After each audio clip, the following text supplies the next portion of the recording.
Buenas tardes compañeros, mi nombre es Jennifer Pérez Sandoval y vamos a continuar con las normas. La siguiente norma es la NOM 201 SSA1 2015, productos y servicios, agua y hielo para consumo humano, envasados y a granel, especificaciones sanitarias. Bueno, esa norma tiene por objetivo establecer especificaciones y características sanitarias que deben de cumplir el hielo y el agua para consumo humano, así como también las especificaciones que deben de cumplir los establecimientos que se dediquen a la importación y proceso de estos productos. En el apartado de disposiciones sanitarias nos menciona que en caso de que la materia prima, que en este caso es el agua, se obtenga directamente de una fuente de abastecimiento, no deben de construirse obras de captación donde los contaminantes pongan en riesgo la salud humana. También nos menciona que se deben de proteger con separaciones físicas con alturas o distancias que impidan el depósito de desechos. Dentro de este apartado nos menciona que si el agua que no sea utilizada para este producto debe de transportarse por diferentes tuberías que estén separadas. Nos menciona también que no debe de presentar ninguna fuga y las tapas con las que serán, en donde será envasado, deben de ser nuevas y de material inocuo. Nos presentan tablas que se deben de cumplir los límites máximos permisibles del agua con diferentes características. En la primera tabla nos menciona los organolépticas y físicas. Nos dice que el color debe de ser en un límite máximo de 15 platino o cobalto y una turbiedad de 15 unidades. La siguiente tabla que nos presenta es con características de los metales, metaloides y compuestos orgánicos. Nos menciona cada especificación con un límite máximo permisible en miligramos por litro. En la siguiente tabla nos menciona los productos de desinfección que se le aplica al agua, que es el cloro y el ozono.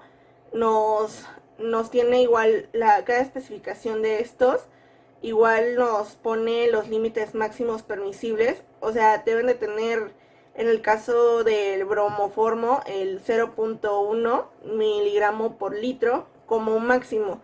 Si es menor, pues mucho mejor.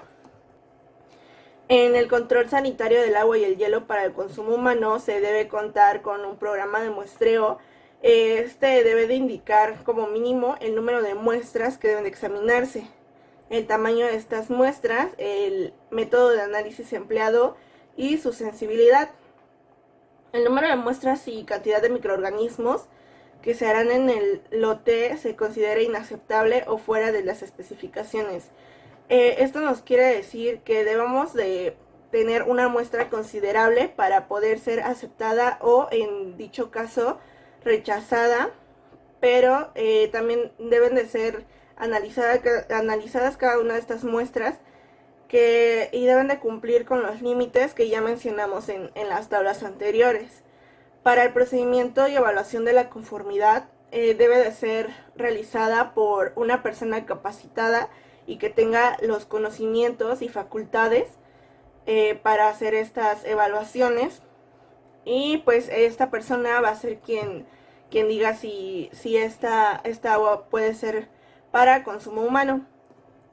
La siguiente norma es la NOM 230 SSA1 2002, salud ambiental, agua para uso y consumo humano, requisitos sanitarios que deben de cumplir en los sistemas de abastecimiento públicos y privados durante el manejo del agua, procedimientos sanitarios para el muestreo.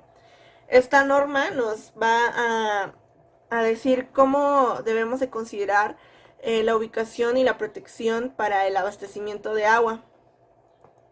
Tiene como objetivo establecer requisitos sanitarios para que se deben de cumplir los sistemas de abastecimiento públicos y privados. También nos va a decir la calidad del agua que se debe considerar y los procedimientos para el muestreo. En las especificaciones nos menciona que estas obras de captación, los tanques de almacenamiento o regulación, plantas potabilizadoras y estaciones de bombeo deben de ser protegidas mediante mallas o cercas que impidan el paso de animales, desechos sólidos, líquidos o excretos, o incluso el paso de humanos. También nos dice que deben de protegerse de la contaminación exterior, ya sea por escurrimientos o infiltraciones. Nos dice que las instalaciones de almacenamiento deben de estar desinfectados y mantenerse secos y en ventilación constante. También nos dice que la desinfección y limpieza debe de hacerse con frecuencia. El control sanitario y medidas preventivas nos dice que deben de cumplir parámetros de mínimos con escalas colorimétricas. Se debe de mantener la microbiología del agua para hacer los estudios correspondientes.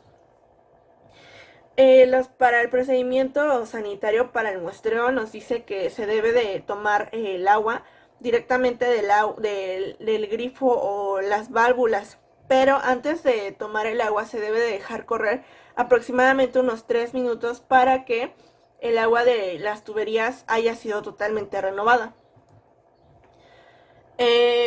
Ya teniendo nuestra muestra, se debe de dejar en una hielera para que alcance una temperatura entre los 4 y 10 grados. Esto no se debe de dejar congelar y a partir de esta, después de dejar reposar el agua un cierto tiempo, esta norma nos da una tabla con parámetros que se deben de cumplir.